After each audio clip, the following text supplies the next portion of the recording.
Hey guys, Anders here with another video. Today we're going to take a look at this week's test server patch notes. We're going to do a full rundown of this patch, starting with the most significant change, the introduction of tier 5 pets. Now, pets have always been a bit of a sensitive topic in BDO, especially in the early days, seeing as increasing the tier of your pets is RNG and used to mean you needed to spend some real money. Luckily for us, tier 5 is not the case. The way tier 5 works is all in-game. You don't need to spend real money. You do a quest line to activate this. You also have to craft an item, and you make any tier 4 pet you want into tier 5. The item you have to craft itself will require you to have 10 growth reagents. These can be bought from the Old Moon NPC vendor in every city for 60 million silver each. 40 magical shards is pretty self-explanatory. You want to heat some black magic crystals for these, and 800 fine lightweight plumes, which you can buy from the central market. There's also an NPC vendor in Calfian, or by filtering normal lightweight plumes, soft fairy feathers, or cuckoo bird feathers. It's not going to be that hard to get, to be honest.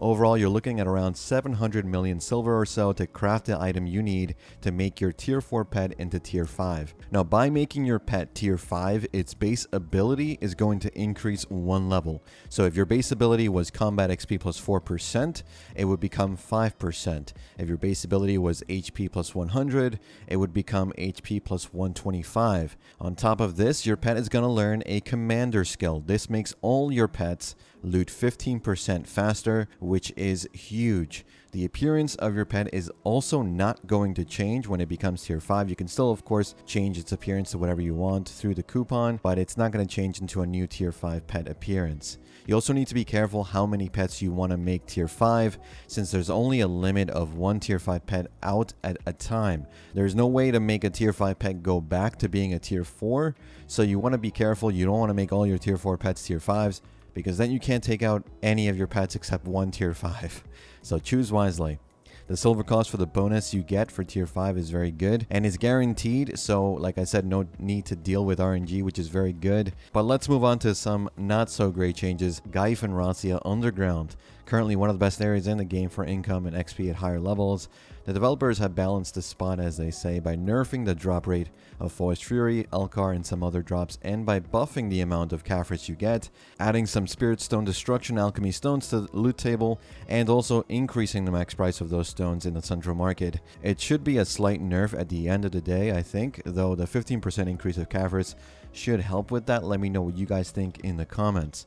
Now, moving on to some good news again, we have buffed income for sailing activities. Each sea area is going to be categorized to drop certain materials depending on what you need for your carrack.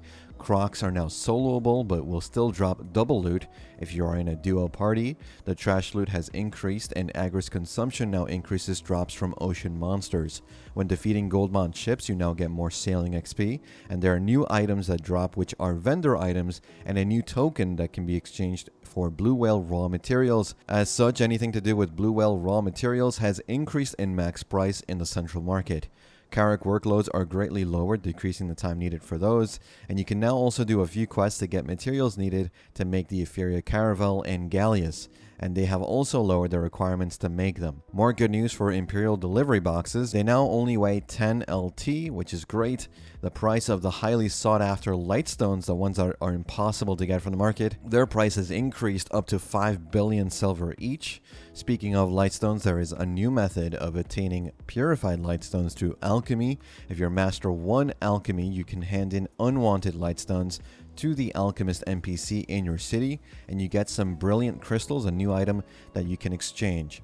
You can use these brilliant crystals instead of black gem fragments to make the purified Lightstones recipe. It's unclear if this means you can craft a new recipe by being only Master 1 in alchemy, but this is something we can check when it goes live in Korea next week. Now, for global, it will take 2 weeks as usual. On PC, I'm talking about, of course. Console, I have no idea.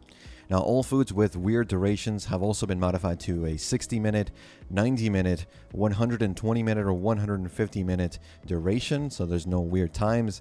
You can now swap tools in your Liana's tool bag without taking it out first, and they also fixed the issue with Lucky Arrow Gathering not working if you were using Liana's tool bag. Voodoo doll scrolls can now be stacked and can now be done in party with a new summoning system. That's great. Hopefully it's good. There are now new quest lines for the lore flavor in every region of the game world. That's nice to see as well. You can now also use auto mount skills like sprint by having only professional 1 or higher training life skill levels. It's currently Artisan 1 or higher, so this will help newer players use that auto sprint function faster, though I don't really see any notes on the occasional problems we see with the auto sprint runs, like they're getting stuck in weird corners or something like that, so hopefully that's also fixed. The drop loot alerts also have been changed, so while grinding you get bombarded with alerts of getting blackstones like they're rare items or something.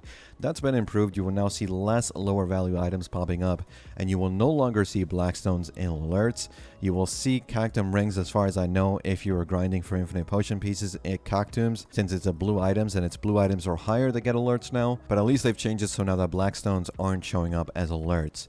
Colorblind mode now shows the names of items in white in the tooltip, so you can actually read them more easily. That's a great change, and that's the test server patch notes in a nutshell. Lots of little changes, mostly good and quality of life changes I love to see. Let me know what you guys think about that Gyfin loot table change. Do you think it's a nerf? Do you think it's a buff? Are you excited for tier 5 pets? Do you think it was a good way to implement tier 5 in the game? I think so, but let me know what you guys think, and as always, thanks again for watching. Thanks for listening.